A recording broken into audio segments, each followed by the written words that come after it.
Tea is an aromatic beverage that can be consumed hot or cold, sweetened or unsweetened, and is prepared by pouring hot water onto cured leaves to steep. Tea has its roots in China, dating back nearly 5,000 years, but has only been introduced to the Western world in the past 400 years. Tea is said to have been discovered by the Chinese Emperor Shan Nong in 2737 BC. The emperor enjoyed boiling his water before drinking it. One day, while he was gardening, a few leaves dropped into his water. It gave off an alluring scent, so he decided to try it. He discovered it not only tasted good, but it was refreshing and energizing. Tea was brought into the Western world through trade with Great Britain and Holland. However, it was generally only consumed by the wealthy. By the beginning of the 18th century, tea imports expanded, resulting in a decreasing price. More people were able to drink tea, and its popularity grew. The rise of tea in the 20th and 21st century is due to healthy lifestyles, its health benefits, and a back-to-nature sense of living that many people have adopted.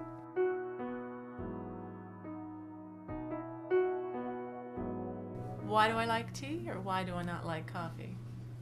I don't like the taste of coffee. It's too bitter, it's too strong, it's overpowering. Tea you can drink all day long. It doesn't interfere with your palate. It can bring something nice to your palate. It's more enhancing. Also, the ritual of getting up from your desk and making a cup of tea and bringing it back to your work is a great way to break and take a break and kind of refresh. And my favorite tea, or teas, it's definitely in the morning. I love my organic Golden Monkey, which is a black tea full of golden leaves. So it has a nice honey tone without being honey-ish. It's a light, medium-bodied tea. Doesn't need anything. I don't take anything in my tea.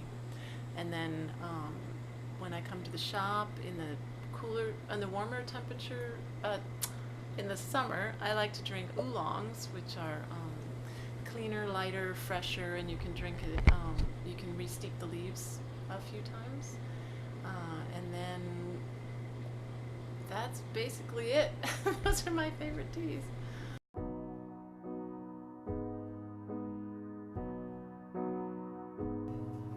Favorite teas in this shop are Paris, which is a Harney and Sons blend. We carry a lot of Harney and Sons tea. They're a local family-run company out of Millerton, New York, which is why we carry a lot of their teas. Paris is a black tea flavored with a hint of black currant, a touch of caramel, and a little bit of bergamot, which is what is the key ingredient in Earl Grey, which is our second favorite seller. Dragon Pearl Jasmine, which is a green and white tea that's scented with jasmine flower and then rolled into little balls. That's huge. Then we have a cream Earl Grey, which is another variation of Earl Grey, which is toned down with kind of a vanilla tone. Our most popular green tea, aside from Dragon Pearl Jasmine, is this Kagoshima Sencha, or just plain old Sencha. Then I'm trying to think now. Other popular ones, this very strong blend called East Frisian. It's also a Harney blend. That has 3 different teas in it. It's really strong. People love that. We sell a lot of that. And then lately we've been selling a lot of rooibos, which is not a tea product. It's a red bush from South Africa, but it does have antioxidant properties to it, as tea does. But all the blends with rooibos these last 3 weeks have been really selling a lot. I don't know if it was on Dr. Oz, but that's been popular.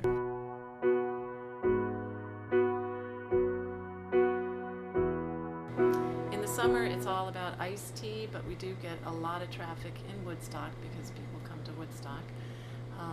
So we sell a lot of tea in the summer. A lot of people want fruity teas to make iced tea. And then in the winter, people go for the heavier, stronger teas, obviously. And they buy it in bigger bulk. You know, they want to stock up, take tea home.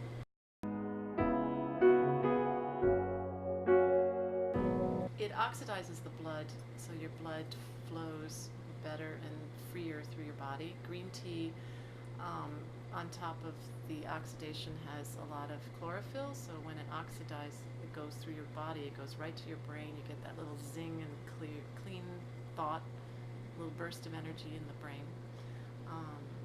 And there's another tea called pu'er, or pu'er, as the Chinese say, which is a truly fermented tea. Other tea is just oxidized, but this tea is aged like cheese in a cave in moisture, and it gets moldy, which sounds horrible, but it's really quite good, and that helps lower the cholesterol in the body, and also is good for the arteries. And then this is the aged tea I was talking about earlier. It's called pu'er. This one's from ancient trees, which is a wild purple bud. This is a wonderful tea. You can see how big the leaves are. They're enormous. And this is the traditional style. It's called gung fu for brewing pu'er or oolongs. What they do is heat the pot. This is a porous clay. It's called yixing clay. And it's meant for tea. It's one of the oldest clays. And you want to heat your cups. So pu'er, let's get rid of that water.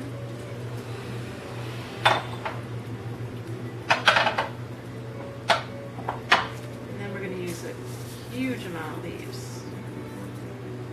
for this little pot. And then this one gets rinsed as well. And when they rinse this one, they pour it over the other cups. Really good. It has white chocolate.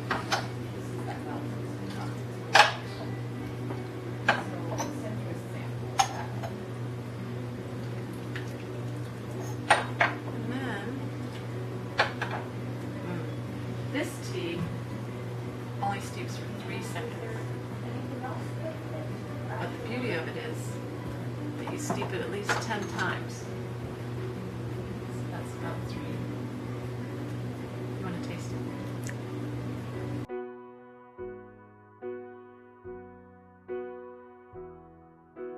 These big Harley-Davidson guys coming in with their leather jackets, and they want to drink white tea, which is the lightest, most specialized tea. And then their women come in and they ask for the strongest, blackest, roughest tea possible. So yeah, you really can never tell. You can't judge a person by the tea they're going to choose, but